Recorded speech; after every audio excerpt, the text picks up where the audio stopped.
You ever get left on red? Oh, that girl is just not interested in you? That's how I feel right now. We got this mud mixer. This thing ain't working.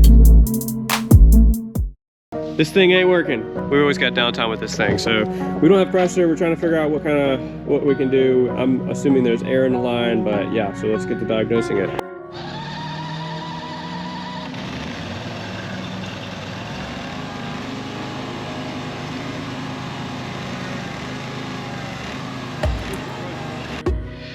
So we've sourced it to this leaking right here. So we're gonna take it off, try to get a good seal on these fittings and put it back together. So we've had a love-hate relationship with this T300 this year. We've had a lot of different things go wrong with it. So it's just another thing in the bunch. What we had to do is we just had to run the one tank on the other side because it was just the right tank that was leaking. So anyways, we are here at a newer project that we started last week, and we are excavating for a patio and fireplace, all kinds of good stuff. This is a pretty large project. It's one of the larger ones that we're going to be finishing this year. Might be the largest one we've did this year, actually, or we've worked on. We've got a couple big ones coming up. One huge one for us is going to be starting in a couple weeks from now, so cannot wait to see how that turns out. Alright, so we started framing up for this vinyl seawall last week, and this week we're going to be driving the vinyl. So we'll kind of get a glimpse of how we do it. Basically, our goal is to get it halfway into the ground, but there's actually a sheet of rock underneath, so we're driving it just basically until it refuses to go.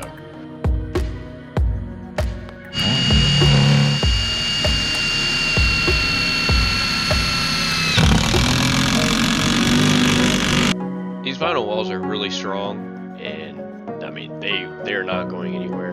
But this might be the last one that we decide that we build, just because of how complicated it is, and it's not a lot of demand for it. So might be the last one we see here. It's pretty tedious getting this stuff in here. It was cold as well, so the vinyl was shattering. We were trying to drive it too hard. Basically, use a vibratory head to just push it into the desk. And then here we are setting the footer for the fireplace. Basically we have the sauna tubes in there. We have 4 on each corner. Those are around 18 inches long. We have 6-inch concrete pad here that we're going to be setting even more concrete on, and then the fireplace will get set on that. We got this mud mixer. This thing is pretty good. One of the best parts about it is it's very consistent as far as the consistency of the concrete. A little pricey, but it does save a lot of time and labor. And then just trialing it off.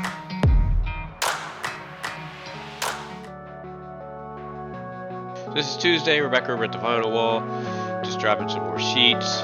We're using the water jet to kind of loosen the soil or the sediment that's underneath and around it. That allows us to drive a little bit deeper.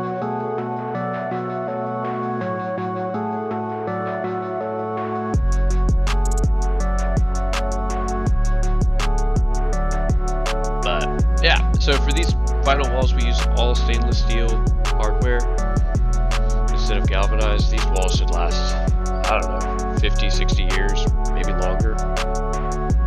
They're really tough. All these 4x4s on the front are going to come off. They're just holding that front board so that we have something to drive to and have a height set and all that. So those 4x4s are temporary. We'll pull those out when we're done, and the board will be attached to that vinyl wall. And then what we're going to do is we're going to be cutting off the excess vinyl that cannot be driven any further. And the lake is about, I don't know, a foot low still here.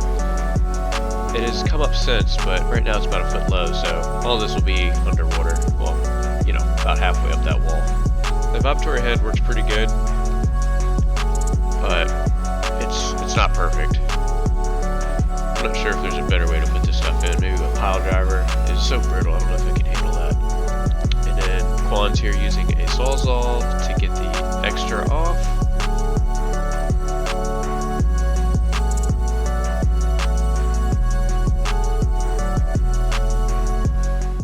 All right, it's Wednesday, and we're here with John.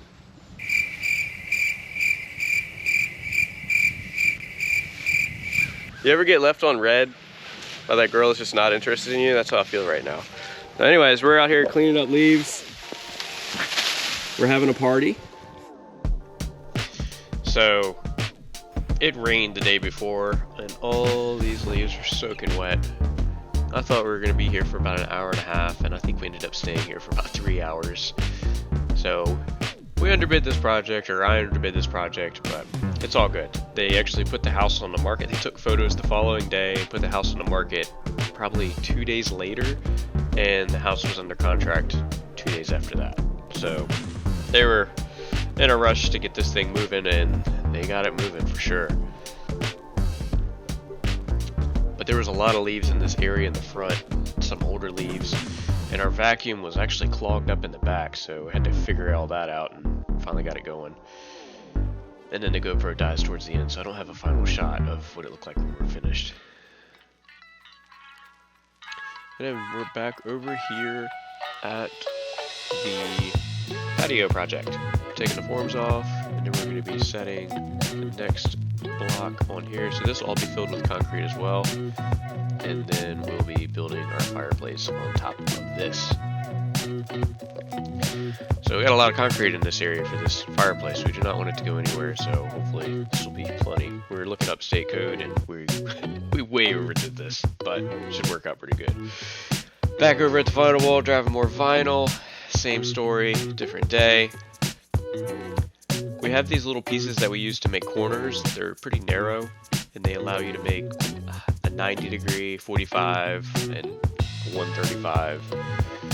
And then you could do, you could just go straight if you wanted to.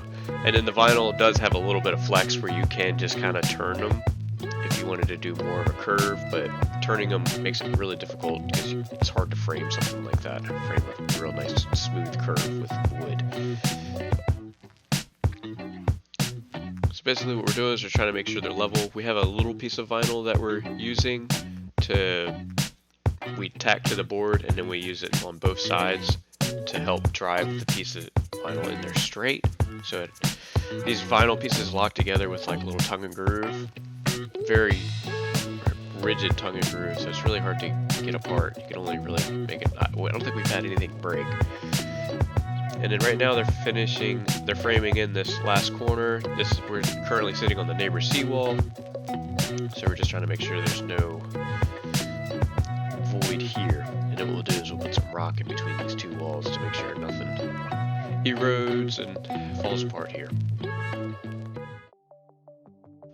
So you can see we got the rock there. I got a lot of the tiebacks in. I think we got them all in. Still got to straighten the wall in a couple spots, but we'll do that after this shot. So you can see the string line. The wall is not perfectly straight, but it's pretty close. And then we're backfilling the wall, so we use a clean 57. We actually put a drain box in at one part of this wall and some drainage tile. Go. The wall does drain through the tug and grooves, but it's more of like a slow release of water. It's nothing to write home about by any means, but it does allow some of the pressure to go through. And then this is the right side of the wall that we're trying to get stabilized. Basically to the right of this is another empty lot that has riprap, so we're just bringing up that riprap to this seawall. And this is actually the old rock on the shoreline, so it is a little dirty, but we end up cleaning it with the pump, the water pump that we have, and get some of the cleaner rock on top, so it doesn't look so dirty. And then we'll be finishing this wall up next week. We have the top board to go, and then the front board as well. This is our Christmas party. We go to Drive Shack every year, and we host an ugly sweater Christmas party, or Christmas contest, and the prize is $100 for the winner. Get a close up on this one. Give him a little rub, a little hip rub. There we go. Yes, there we go. All right, give us your best Santa dance. All right, let's do a little spin piece. Woo! Let's get a close up on this one. Yeah. Two different faces of shame. Oh gosh. Face when he can't hit the ball. My wife's wrong. His shitter's coat. Classic from Chaz. Not changing a damn thing. There we go. All right. Now we have Santa. Screaming eagle. On an eagle. And it says, what does it say? Fuck yeah. Fuck yeah. Then we have Jingle Bell Kitty Kitty. Woo! And then we have an Amazon special here. We're going to piss off the top.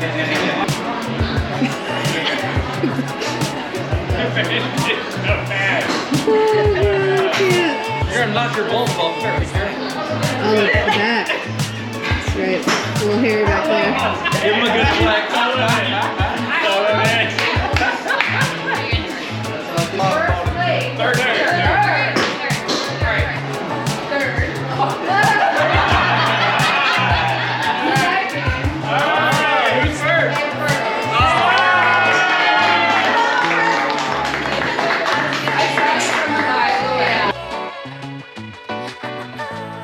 That's it for this week. Appreciate you watching. I'll see you next week. Have a happy new year.